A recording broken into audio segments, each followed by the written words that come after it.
After running my own companies for over 40 years, closing million-dollar deals and employing dozens of people, I now clock in at noon, put on a name tag, and help people pick out refrigerators. I'm Mark. I'm 68 years old, and this is what nobody tells you about working retail in your 60s. Not the inspirational version, the real one. Before this, I spent over 20 years in land development and luxury home building. I owned and operated a trucking firm for 7 years, where I personally drove over 1 million miles hauling high-value loads. I've created several companies and made decisions that affected families' livelihoods. And now I show up for my shift, and I'm older than most of my managers. There's this unspoken question everywhere I go. Why are you here? Something must have gone terribly wrong. And you know what? They're not wrong to wonder. Here's your typical day. 8 hours on your feet. Customers your age walk through the store, retired, shopping on a Tuesday afternoon, taking their time. You're the one saying, yes, sir, yes, ma'am. And there's this moment where you make eye contact and you both know that could be me. But here's where it gets really difficult. The assumptions people make about you. I remember one day a guy came in, probably late 40s, successful looking, no doubt driving a Range Rover. He needed help with a washer dryer set, top of the line. As I'm explaining the features, I can see him sizing me up, not listening to what I'm saying about the product, wondering about me. Then he asks, how long have you been doing this? And it's not a friendly question. It's an assessment. He's trying to figure out what actually went wrong. I gave him the short version. I'm new to retail, but I've been in business my whole life. He just nodded, gave me this sympathetic look. You know, the one like, oh, you're one of those stories. He made his purchase, never made eye contact again,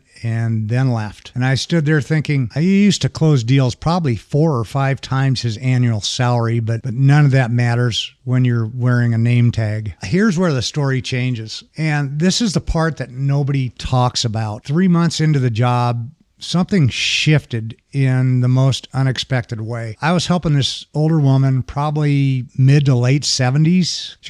I helped her pick out a washer and a dryer. She was recently widowed, trying to figure out all these decisions, and she was overwhelmed, not by the product choices, but by life, by being alone, by trying to figure out things her husband always handled before. As I'm walking her through the options, I realized something. I'm not just selling an appliance, I'm giving her a moment where she felt supported, where someone's patient with her, where she doesn't feel stupid for not knowing the difference between a top or front-loading washer. After we finished, she thanked me, really thanked me, not the automatic thanks people give retail workers, but genuine gratitude.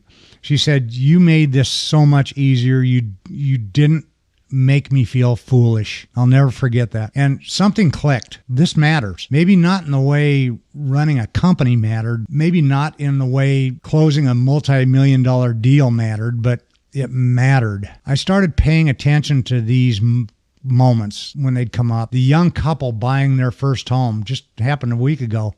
Terrified of blowing their budget. The single mom who's been saving for months to replace her broken stove. The elderly man who just needs someone to talk to while pretending to shop for a microwave. He just wanted to chat with somebody. These aren't transactions. These are moments in people's lives, and I get to be part of them. And here's what I discovered. All that experience I thought was irrelevant, it's not. When someone's trying to decide between 2 dishwashers, I'm drawing on 20 years of construction, knowing which brands hold up. When someone's overwhelmed by choices, I'm using decades of business experience helping people make decisions. When someone's frustrated, I'm using every lesson I learned managing employees and de-escalating situations. Everything I built over 50 years didn't disappear. It just found a new application. The stage changed, the title changed, but the value I bring, that's still there. Let me tell you what I've learned working retail in my 60s that I never could have learned running companies. First, there's dignity in every job if you choose to find it. Notice I said if you choose, because dignity isn't automatic. You You have to claim it. You have to decide that's your worth. You have to decide that your worth isn't tied to your title or your paycheck. I could show up every day bitter, resentful, going through the motions, or I could show up and I could be the best version of me. That's a choice I make every single day. Second, starting over doesn't mean starting from zero. I brought 50 years of experience with me to this job. I brought perspective, patience, problem-solving skills, emotional intelligence. Everything you've built in your life comes from you. You're not starting from scratch. You're starting from wisdom. And that's a massive advantage, even when it doesn't feel like it. Third, your identity can't be your job. For decades, I was my business. I was the owner, the boss, the decision maker. My identity was completely wrapped up in what I did. When that went away, I had this crisis of who the hell am I now? But here's the truth. I'm the same person I always was. The circumstances changed, the job changed, but the core of who I am, that didn't change. Whether you're running a Fortune 500 company or stocking shelves, you're still you. Now, I'm not going to tell you this was easy. I'm not going to sell you some inspirational BS about losing everything was the best thing that ever happened to me. This is hard. Some days it's really hard and it's not fun. There are moments when I'm driving to work at 68 years old and I'm angry. I'm disappointed, teetering on depression. I'm grieving the life that I thought I'd have. And if you're in a similar situation, if you're starting over later in life, if you're working a job you never imagined you'd have, it's okay to acknowledge that pain. You don't have to pretend everything's great. Here's what I also learned. You can acknowledge the pain and still move forward. You can be disappointed about where you are and still show up with the purpose. You can grieve what you lost and still build something new. These things aren't mutually exclusive. The alternative is bitterness, and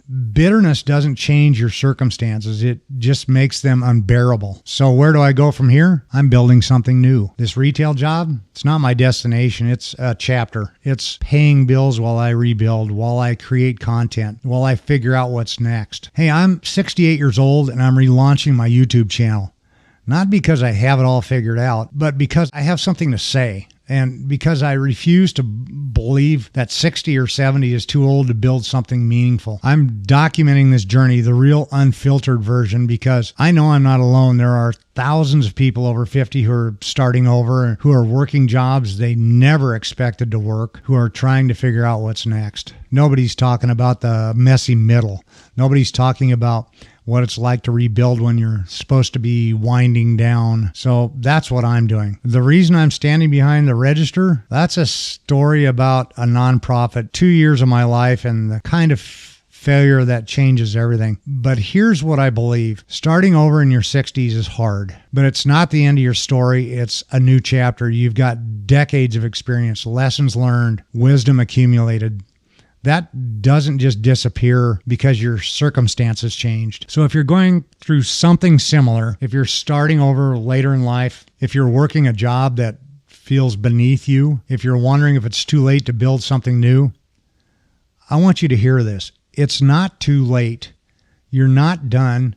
Your story isn't over. I'm creating a new community of people who are navigating this journey together. People over 50 who refuse to accept that their best days are behind them. Do me a favor and drop a comment and tell me your story. Where are you in your journey? What are you building? Because we're all in this together. I'm Mark. I'm 68. I'm working in retail, and I'm just getting started.